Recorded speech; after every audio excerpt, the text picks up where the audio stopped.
Chapter 68.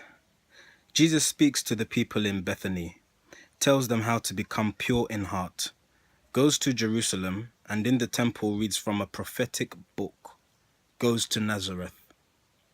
The news soon spread abroad that Jesus, King of Israel, had come to Bethany, and all the people of the town came forth to greet the king. And Jesus, standing in the midst of them, exclaimed, "Behold, indeed, the king has come, but Jesus is not king. The kingdom truly is at hand, but men can see it not with carnal eyes. They cannot see the king upon the throne. This is the kingdom of the soul. Its throne is not an earthly throne. Its king is not a man. When human kings found kingdoms here, they conquer other kings by force of arms, and one kingdom rises on the ruins of another one. But when our Father God sets up the kingdom of the soul, he pours his blessings forth, like rain, upon the thrones of earthly kings who rule in righteousness. It is not rule that God would overthrow. His sword is raised against injustice, wantonness, and crime. Now, while the kings of Rome do justice, and love mercy, and walk humbly with their God, the benediction of the triune God will rest upon them all. They need not fear a messenger whom God sends forth to earth. I am not sent to sit upon a throne to rule as Caesar rules, and you may tell the ruler of the Jews that I am not a claimant for his throne.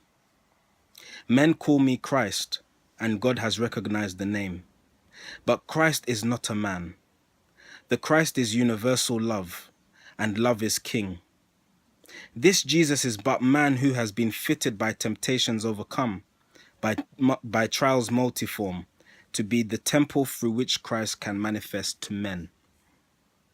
Then hear, you men of Israel, hear. Look not upon the flesh, it is not king. Look to the Christ within, who shall be formed in every one of you, as he is formed in me. When you have purified your hearts by faith, the king will enter in, and you will see his face." And then the people asked, "What must we do that we may make our bodies fit abiding places for the king?"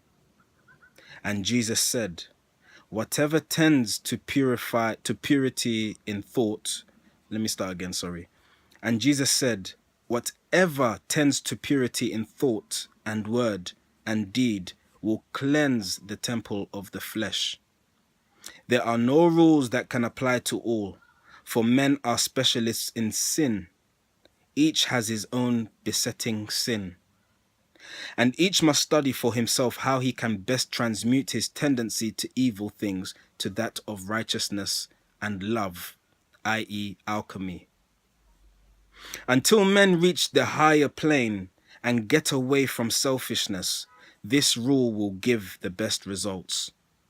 Do unto other men what you would have them do to you." And many of the people said, "We know that Jesus is the Christ, the King who was to come, and blessed be his name." Now, Jesus and his 6 disciples turned their faces toward Jerusalem, and many people followed them. But Matthew, son of Alphaeus, ran on before, and when he reached Jerusalem, he said, "Behold, the Christines come."